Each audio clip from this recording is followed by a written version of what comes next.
Welcome to Fairy Stamper, Annie Collins here. Today we're going to create this love card. Let's go with the products I use to create this card.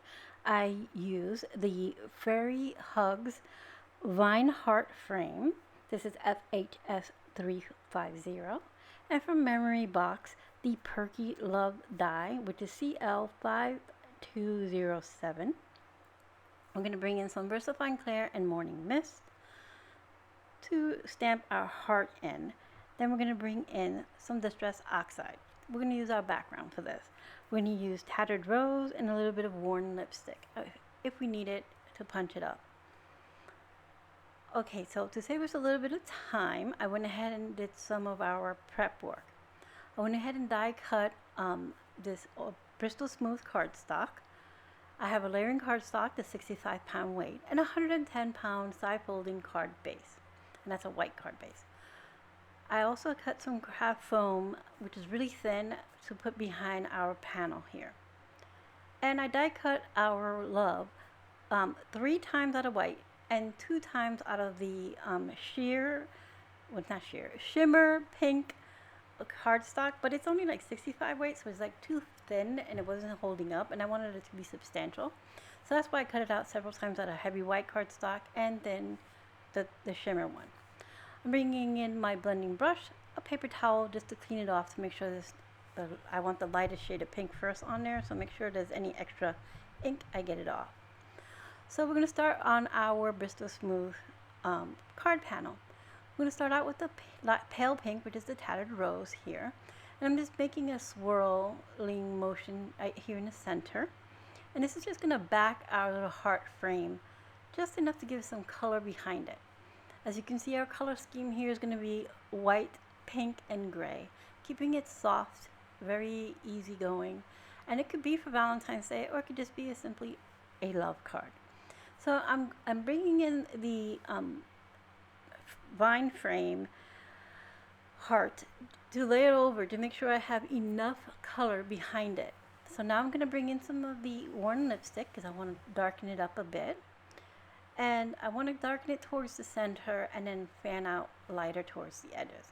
I see I need a little bit more color, so I go ahead and add some more of our worn lipstick.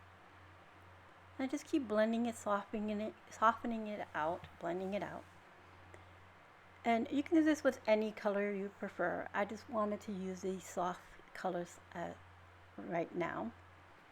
So I go ahead and add a little bit more, and then I'm going to bring in the Tattered Rose once again, and I'm going to wipe off any extra on my napkin, on my paper towel I should say, and then I'm going to blend out the edges. I want the edges to be even softer here. Alright, so I'm going to set the Tattered Rose to the side, put a little bit of worn lipstick onto my mixed media mat here, which is the Waffle Flower mixed media mat, and I'm going to add a little water to get that Distress Oxide ink moving, and then I'm just going to use a fine detail brush to add some splatters. Wipe off any extra, and now I'm going to heat set this so we can continue with our card. If you're taking your time, you can just let it sit. It only takes a few seconds, no, a few minutes to dry thoroughly, but I wanted to continue for our video purposes.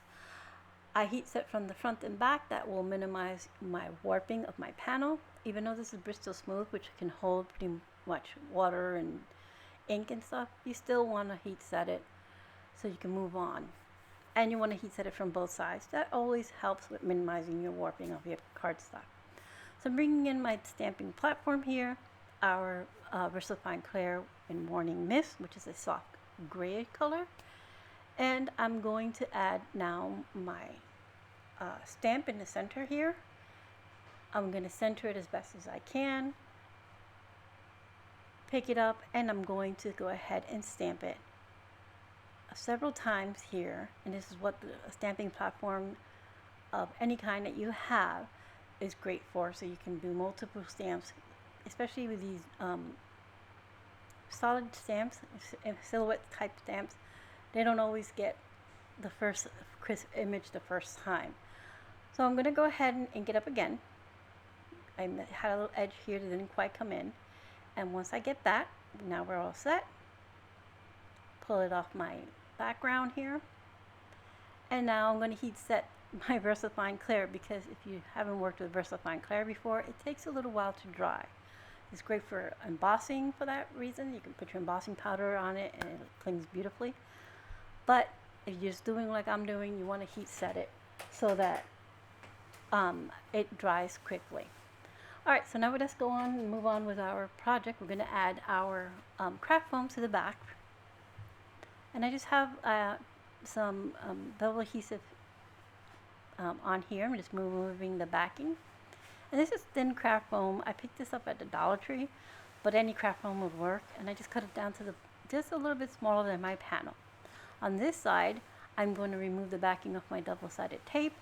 And then I'm going to add a little bit of Barely Art glue, just make sure my edges are there, just to reinforce it, and also helps me center this panel onto our layering cardstock. Bringing in the layering cardstock here, which is a nice light shade of pink. And I'm going to center this as best as possible there. So next we will adhere our pink panel onto our card base. So we're going to add a little Barely Art glue here, and we're going to put this on our card panel. Our card panel on our card base. Once that's all on there, this is a 4 1/4 by 5 1/2 card, which is an A2 size. Now I'm going to go ahead and add our sentiment. I left one layer off here so you can see how I do it. I just add a little drops of glue, little dots of glue to the back of each layer, and then I just stack it. It's really simple. It's just a little time consuming, a little finicky, but it's worth the look because it gives it a nice thick chipboard type dimension to it. I'm going to do the same thing to the back, add little drops of glue so we don't have a lot of oozing, because we don't want a lot of ooze there. I'm going to center this in our heart. Now this is the Shimmer pink cardstock here is a little bit darker, so that's where you have the worn lipstick being pulled in, and then the lighter shade pulls in the Tattered rose. Now I didn't want a lot of embellishment, so I pulled out a couple things I wasn't sure. I have some clear faceted gems, and then I have these tiny hearts and some sequins. Here I'm showing you can see this splatter nicely, the shimmer of the love and our heart. So I'm going to play around really quick, and I know I want to keep it simple. So I'm going to put down a few of these clear gems here, and then I have these stickers here. These are stickers for your nails. I got these at the Dollar Tree, and they have these tiny little pink hearts on them, and I thought this is perfect because I don't want it to overwhelm. I just want it to be just subtle. So I figured let me give it a try. Although they are stickers, I went ahead and added a little bit of the Barely Art glue behind it just to reinforce it. So I glued down a gem just above the sentiment, and then a little tiny heart outside of the heart frame, one inside the heart frame, a gem below it, and then I'm deciding should I put one more, and I go ahead and decide, yep, one more here towards the bottom, so we have a nice odd number of embellishments. Decided not to use the sequins, but here we are with our finished card. I'm going to try to get it to focus here so you can see the shine from the sentiment, the little shimmer from the gems as just a delicate touch. So our inks we use were VersaFine Clair, and our Distress Oxide. We use the Vine Frame Heart and the Perky Love die to create this card. Again, I'll have everything in the description box below. Thank you for being here, and I hope you found some inspiration.